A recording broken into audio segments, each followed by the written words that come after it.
வணக்கம். நம்ம சேனலுக்கு தொடர்ந்து ஆதரவளித்து கொண்டிருக்கும் நல்ல உள்ளங்களுக்கு நன்றி. தொடர்ச்சியாக ஆதரவு கொடுங்க. காலையில் தான் நம்ம சொன்னோம் விசிக திமுக சண்டை ஆரம்பித்து விட்டது. ராஜா அவர்களின் ஒரு ஆபாசமான பதிவு அது போட்ட உடனே பல பேர் கண்டனம் எதிர்ப்பு தெரிவித்த உடனே அதை டெலீட் பண்ணிட்டாரு. இருந்தாலும் அந்த பதிவை சிம்பிளாக படிப்போம் நம்ம. ஏன்னா இன்றைக்கி மக்கள் திமுகவை பற்றி தெரிந்து கொள்ள வேண்டும். திமுகவுடைய கலாச்சாரமே இது. விசிக அப்படிங்கிறது இவ்வளோ நாள் உங்கள் கூட இருந்தாங்க, உங்களுக்கு அவ்வளோ ஆதரவாக இருந்தாங்க. அவங்களையே இந்த அளவுக்கு தரம் தாழ்ந்து விமர்சிக்கிறீங்கன்னா உங்களுடைய அந்த ஆத்திரம் எல்லை மீறி போயிட்டுருக்கு.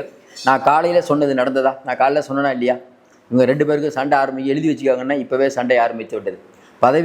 இப்போ தான் பதவி ஏற்கிறார். உடனே அந்த பதிவை பேசிட்டு உடனே விசிகாவும் பதிலடி கொடுத்துருச்சு. அதை பற்றியும் பேசுவோம்.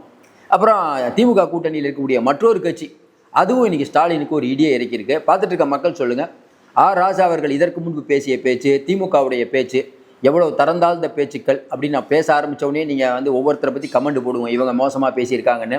ஒவ்வொருத்தருடைய பேர் நிலைவைத்தான் பேரெல்லாம் நீங்கள் போட்டுட்டு இருக்கிறது எனக்கு புரியுது. தொடர்ந்து திமுக அப்புறப்படுத்த வேண்டிய சக்தி நான் தொடர்ந்து சொல்லிகிட்டு இருப்பேன். அது மெய்விக்கப்பட்டிருக்கிறது.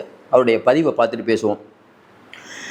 முன்னேற தரப்பட்ட ஏணினா நம்ம ஐயுஎம்எல், மூட ஜாதியை நொறுக்க வேண்டிய சிறுத்தையும் வெறும் விசில் சத்தத்திற்கு முட்டு கொடுக்க வேண்டுமென்றால் பூ முடித்தவனை புறந்தள்ளா கல்யாணமானவனை விட்டுட்டு அவர் 2 வரி சொல்கிறார். அந்த வரி என்னால் படிக்க முடியல, ரொம்ப ஆபாசமான வரியாக இருக்குது. அந்த வரி என்னால் படிக்க முடியல. அதனால் இதோடு நான் நிறுத்திக்கிறேன். நான் அந்த வரியை நிறுத்திக்கிறேன். இது என்னால் படிக்க முடியல அந்த வரியை. அதை நீங்கள் பாருங்கள். ஏன்னா இது என்னென்னா என்ன சொல்கிறது அப்படின்னு தெரியல. உங்கள் உள்ளத்தில் என்ன இருக்கிறதோ அது வார்த்தையாக ஒட்டி இருக்கிறீர்கள். ஏங்க அடித்து உடங்கி வீட்டில் உட்காந்து வச்சுருக்காங்க மக்கள். அப்பயும் நீங்கள் திருந்தவே மாட்டீங்களா? நமக்கு என்னென்னு சொல்கிறதுனே தெரியல. ராஜா அவர்கள்ட்ட இந்த மாதிரி வார்த்தையை நான் எதிர்பார்க்கவே இல்லை. ராஜா ஒரு படிப்பாளி, அவர் பலப்பட்ட கருத்துக்கள் விமர்சனங்கள்லாம் ஆயிருக்குது. ஆனால் இந்த மாதிரியான கருத்துக்கள் ஏன் அப்போ என்னென்னா ராஜா விடுறாருன்னா அதை கூட, அதாவது ஒரு பட்டியலின சமூகத்தை திட்டத்துக்கு கூட இன்னொரு பட்டியலின சமூகம் தான் திமுக பண்ணும். திமுகவோட எப்பயுமே இப்படிப்பட்ட அரசியல் தான். முதலியார் திட்டத்துக்கு முதலியார் அவங்க இங்கே இருக்கவங்களை வச்சு அறிக்கை விடுவாங்க. இதெல்லாம் அவங்க பண்ணுற வேலை. கேட்டால் சமூக நீதினு பேசுறது. சமூக நீதிக்கு இவர்களுக்கும் சல்லி காசு கூட பிரயோஜனம் இல்லை. தந்தை பெரியார் அப்படின்னு சொல்கிறாங்க. தந்தை பெரியாரை அவமானப்படுத்துவதே இவர்கள் தான். கடந்த காலங்களில் இவர்கள் தந்தை பெரியார் அவர்களை முன்னிறுத்தி சீமான்லாம் தந்தை பெரியாரை பேசக்கூடிய அளவுக்கு காரணம் இவங்க தான்.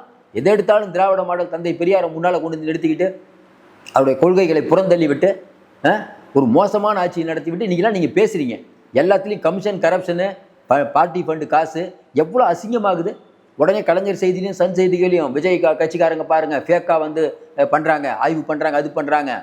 இதெல்லாம் என்ன நினச்சிட்டு இருக்கீங்க நீங்கள்லாம்? மக்கள் இந்த அளவுக்கு உங்களை வெறுத்து ஒதுக்கிய போதும் ஒரு அமைதியாக இருக்க மாட்டீங்களா நீங்கள்? டிவிக்கு பாஷையில் சொல்லுன்னா அடங்க மாட்டீங்களா நீங்கிற மாதிரி தான் இருக்குது. அவ்வளோ கோவம் வருது மக்களுக்கெல்லாம். இந்த பதிவு இது எவ்வளோ பெரிய மோசமான பதிவு. இது என்ன வார்த்தைகள் இதெல்லாம்? அப்போ உங்கள் ஒடுக்கப்பட்ட சமூகத்தில் இருக்கவங்கள நீங்கள் அடிமை மாதிரி வச்சுருப்பீங்க. அவங்க சுதந்திரமாக வெளியில் போனால் உடனே அவங்க மேலே அந்த அந்த அந்த புத்தியை காட்டுறீங்க. எப்படி அது? ஒன்றும் கஷ்டமாகுது பேசுகிறதுக்கு. ஏன் ராஜா அவர்கள் இந்த மாதிரி வார்த்தையெல்லாம் உபயோகப்படுத்துகிறான்னு ஒன்றுமே புரியல. அப்போ திமுகவுடைய அவங்களுடைய எண்ணம், அவங்களுடைய அந்த எப்படி சொல்கிறது, அவங்களுடைய கல்ச்சர் அப்படிங்கிறத இதுதான். இது முற்றிலும் தவறான ஒரு பதிவு. இதை அகற்றினாலும் இதை தப்பு தான். உடனே விசிகாலேருந்து SS பாலாஜி அவர் சொல்லிட்டார், இந்த மாதிரி விஷயத்துக்கெல்லாம் நான் கருத்தே சொல்லலைங்க, ஏதோ அவங்க இதில் பேசிகிட்டு இருக்காங்க. இதனால் அதாவது என்னென்னா நீங்கள்லாம் ஒரு ஆளே இல்லைன்ட்டார். இது ரொம்ப அசிங்கம். ஒரே வேலையில் முடிச்சிட்டார். திரும்ப அவர்கள் சொல்லாமல் இந்த பதிவெல்லாம் போட்டிருக்க மாட்டார், பேச மாட்டார் SS பாலாஜி. அப்போ புகைச்சல் ஆரம்பித்து விட்டது. இனிமேல் பல கச்சேரிகள் நடக்கும். தமிழ்நாட்டு மக்களுக்கு ஒரே சந்தோஷம். திமுகவில் இருக்கக்கூடிய விஷயங்கள் எல்லாம் தமிழ்நாட்டு மக்களுக்கு உண்மையிலேயே சந்தோஷம். இன்னொரு பக்கம் பார்த்தீங்கன்னா நம்ம மனிதநேய மக்கள் கட்சிக்கு ஒன்றும் புரியல. ஜவஹர் விழாக்கு ஐயோ நம்மளும் ஏணி சின்னம் மாதிரி நம்ம சின்னத்திலேயே நின்றுருந்தா இன்னார் நம்மளும் அமைச்சராக இருப்போமே, என்னைக்கு நம்மளாம் அமைச்சராக வருது, முடியல அவரால் இருக்கும். இப்போ என்னென்னா அதுமாரி கமலஹாசன் கட்சிக்கு ஐயோ சீட்டு ஏதோ ஒன்று வாங்கி நின்றுருக்கலாமே. ஆனால் என்ன சிக்கல், உதயசூரியன் நிற்க சொன்னாங்க. கொஞ்சம் போராடி அவர் சின்னத்தில் வாங்கியிருந்தா இன்றைக்கி அவரும் ஒரு MLA வச்சுருந்தாலும் பெரியார். இப்போ உங்களுக்கு படத்துக்கு தான் பணம் கொடுக்குறோமே, இங்கே சீட்டே வேணான்னு சொல்லி அவர் ஓடிட்டார். இன்னொரு பக்கம் பார்த்தீங்கன்னா வைகோ, அவராலையும் முடியல. கடைசி நேரத்தில் ஒரே ஒரு தொகுதியை உங்கள் சின்னத்தில் நின்றுங்கன்னு சொன்னாங்க. இவர் தான் இல்லை நான் உங்கள் சின்னத்தில் நிற்கிறேன், எல்லாமே போச்சு, முழுக்க என்னன்னு சொல்லி முக்காடு எதுக்குன்னாரு. அவங்களும் புலம்பிகிட்டு இருக்காங்க. ஐயோ அமைச்சரவையில் பங்கெடுக்கலாமே, மதிமுக அமைச்சரவையில் பங்கெடுக்கலாம் எவ்வளோ பெரிய விஷயம், கட்சியை வளர்க்கலாம். அப்போ பல திமுகவுடைய கூட்டணி கட்சிகளே கதி கலங்கி இருக்குது. மனிதநேய மக்கள் கட்சி இனிமேல் நாங்கள் எங்கள் சின்னத்தில் தான் நிற்போம், உள்ளாட்சி தேர்தல்னு தீர்மானம் போட்டாங்க. அப்போ இன்னைக்கு இருக்கக்கூடிய நிலைமையில் திமுக தலைவர் ஸ்டாலினுக்கு இன்னைக்கு கூட்டணின்னு இருக்கிறது ஒன்றே ஒன்று, பிரேமலதா அவர்கள் மட்டும்தான். வரக்கூடிய உள்ளாட்சி தேர்தலையும் எம்பி எலெக்ஷன்லையும் பிரேமலதா அவர்கள் மட்டும் உங்கள் கூட்டணியில் தான் நீங்கள் ஜெயிக்க முடியுமா? பார்த்துட்டு இருக்க மக்கள் சொல்லுங்கள், இவங்க இந்த கூட்டணி ஜெயிக்குமா?